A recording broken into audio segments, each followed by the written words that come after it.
Parshas Behaaloscha, we have the story of Klal Yisrael. They've been at Har Sinai for a year. They've built the Mishkan, and now it's time for them to leave Har Sinai and go to Eretz Yisrael.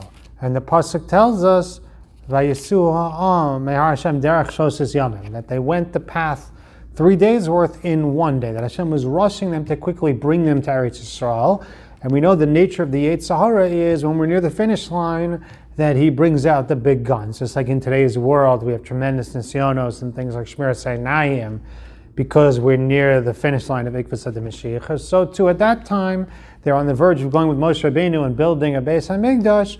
So the Yetzer Hara really brought out all the stops until with the Chid HaMaragim, he was finally successful in stopping this generation from going to Eretz Yisrael.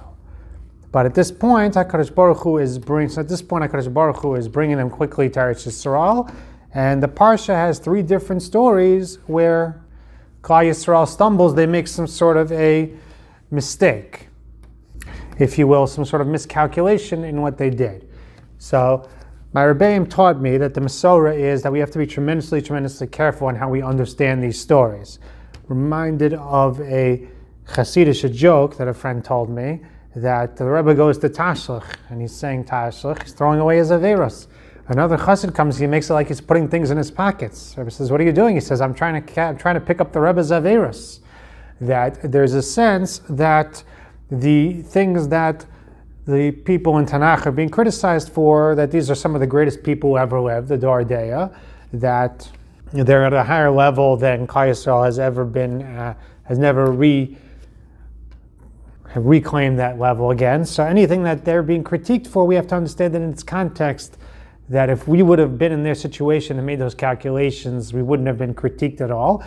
And even what they're being critiqued for, that despite the way that it's written, that even for them this wasn't really an Aveira. For them this is tremendously subtle, and it's something which even on their level, Usvivav Nishra Ma'od, that great people are held to tremendously high standards, so they could be punished for something which, even though for them is not even an Aveira, it's some dakos of a miscalculation.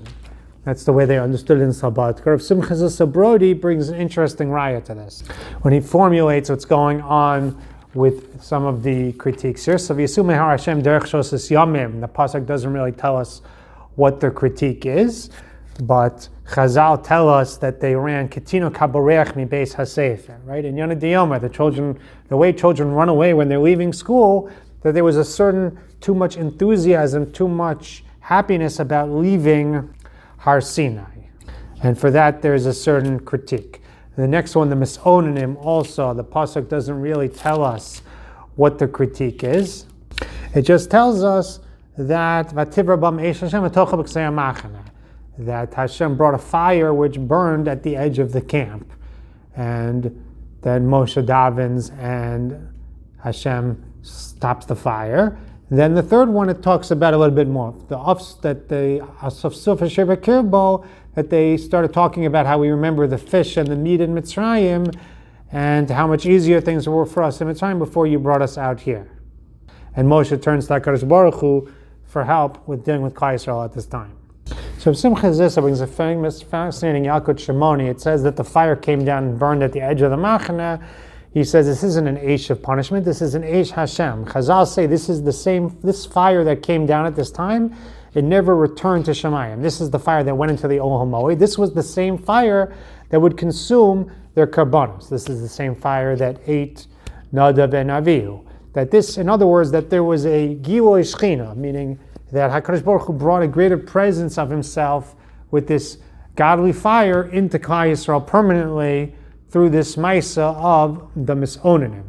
And he says the same thing. It says we see from here that this is obviously not a black and white story. If it was pure evil, then why are they getting this great schus of Hashem's new greater presence in Klal Yisrael? Obviously the story is very gray. Obviously there's a lot of subtlety here, and part of this Maisa gets rewarded and part of it gets punished. This is the same thing by Kivros Hatava, where these people coming up, where it says the meat was still between their teeth, and then Hashem struck them with a great plague, that as a result of this story, though, there's a greater Hashras HaShechina, there's 72 Nuzakanim and Nevi'im, in Klal Yisrael. And he brings many rayas to this, that whenever Klal Yisrael complains to Moshe, then Kavod Hashem is nearby, and Hashem brings his presence to Klal Yisrael. Apparently, he's understanding if it would just be a time for punishment, then Hashem wouldn't bring his presence, he'd just punish them. Hashem brings his presence because in all these stories where the people in the Midbar were complaining, in fact, it was a mechanism that also brought about a greater Hashras HaShekhinah. There were positive elements to what they were trying to do. Remember my Rebbe telling me we see the same concept in the story of Korach and his followers, that the people bring these ketores, and at the end of the day, they're punished tremendously for bringing these unappreciated ketores, and at the same time, these 250 people, and at the same time, their ketores pans are used as a cover for the Mizbeach. You see that they also were invested with Kedusha. You see that it's a great person making a miscalculation. It's not somebody just straight like you and me doing an Avera.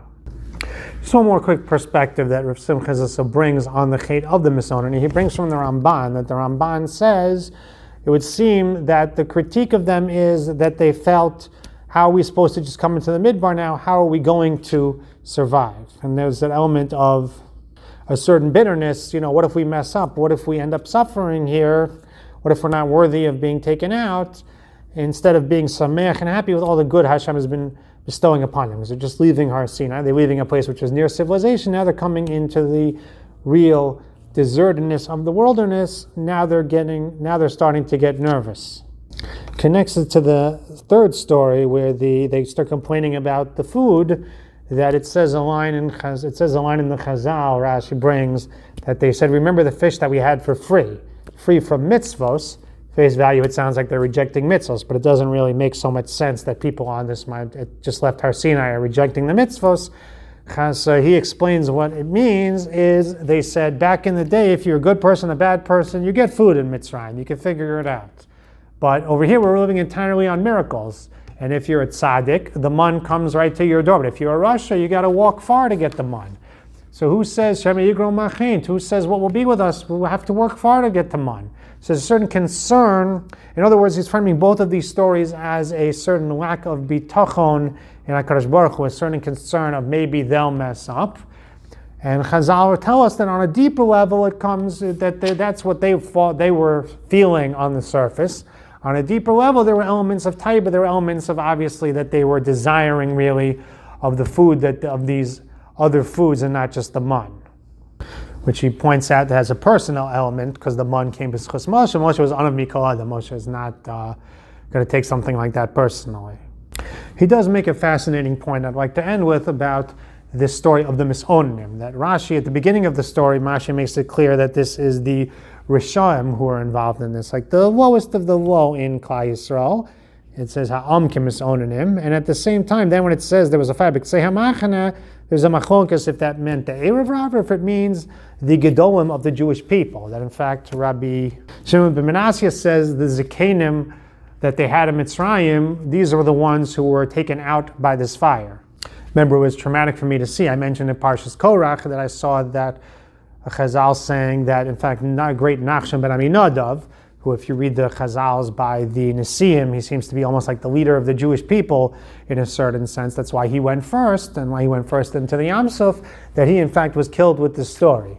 So, but it sounds like from Rashi, is the pshat really that he got involved in this chet, and that the Zikanim got involved in this chet? So he says it's not the pshat. Made me very happy to hear. He said the pshat is because the leaders are held responsible for the mistakes even that the Rishon, the quote-unquote Rishon of the Jewish people make, meaning the people on the bottom. At the end of the day, you're the leaders, you're the force for good, you have to be a hashpah. If people on the bottom are falling into despair and having this trouble with bitachon, even on whatever dakos level, it's the accountability can fall on the leaders.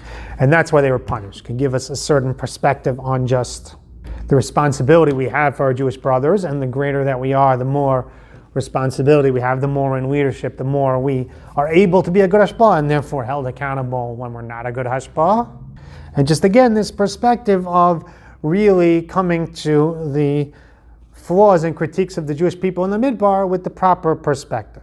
May we be zocheh to be among those who analyze Chazal properly and have the proper emunas chachamim and gain from the Torah in the proper way. Wishing you a wonderful Shabbos.